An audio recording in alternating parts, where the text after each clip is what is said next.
Hi, my name is Dani Grasmeder, and I'm here to tell you today about the connection between horses and humans. Horses were originally wild animals, and even today, people still admire them for their beautiful and majestic appearances and their symbolism of the wild. As people have domesticated them, horses have been found to be companions and menders of broken hearts as well as healers. In the earliest centuries, horses were used as transportation. They were a vessel to get from point A to point B, and that was all. Of course, horse racing and polo have been around for years, but the real recreational use of horses in America and all over the world didn't really start until after the car was invented and produced by Henry Ford.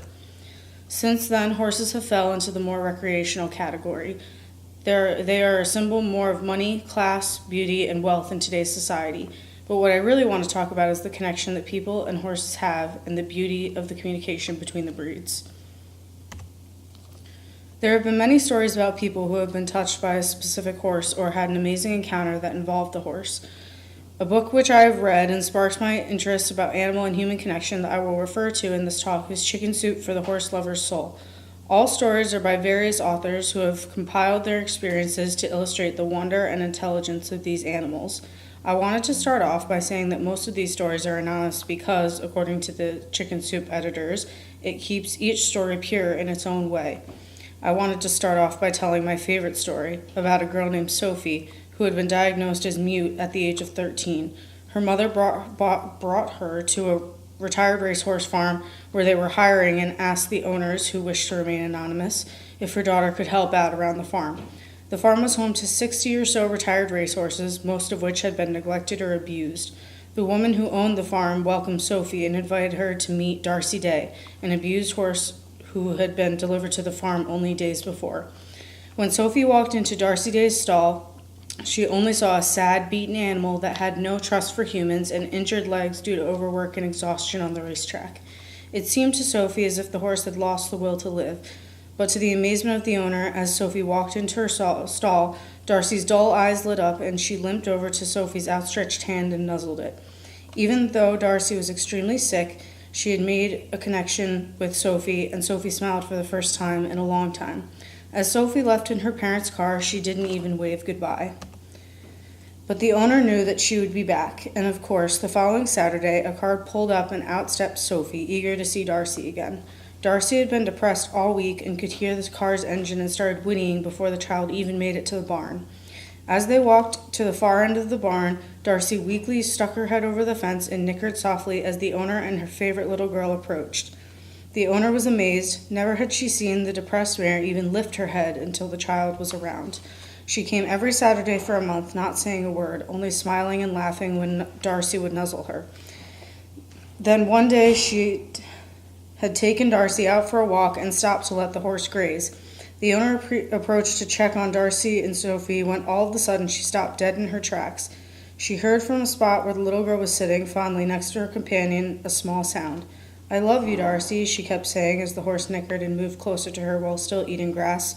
She kept repeating over and over, "I love you, Darcy, I love you." The owner ran inside to the telephone and phoned the girl's mother. "Your daughter is speaking, ma'am," she cried into the phone. At first, the woman didn't believe her. But when she came back to pick Sophie up that day, she too heard the miracle of sound coming from her mute daughter's mouth.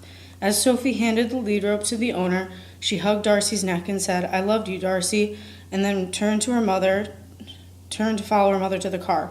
Her mother, with tears in her eyes, hugged the owner and said, "Thank you for giving my little girl back to me."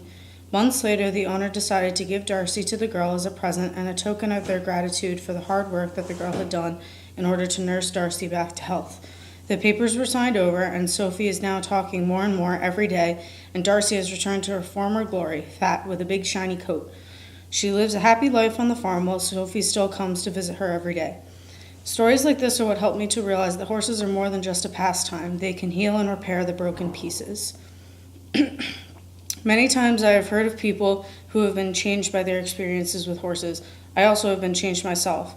Before I started riding, I was a strong-willed child. I was very antsy and a tough kid to control.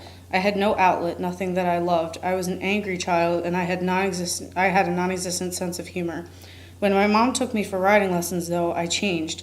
I became happy, energetic, and I would laugh and laugh as my first little pony, Jasmine, dragged me around the arena at a trot, bouncing the entire way. My mom told my instructor she never can get me to smile like that at home. My instructor said at the time that she said something at the time that I will never forget. Horses can heal all kinds of ailments and change every single person that they touch. And when a person is as willing to reciprocate the favor as your daughter, all I can say is you have a horse whisperer on your hands. From then on, I have grown to have self-confidence, to set goals, to think, and to be respectful and responsible. I owe my personality, my drive, my motivation, and my passion to my horses. They have shaped me into the person that I am today. I wish that more people would think of putting their kids on horses instead of drugs, because it has been proven time to time that horses will cure any ailments or issues a person has, because they are just as vulnerable as we are. Thank you.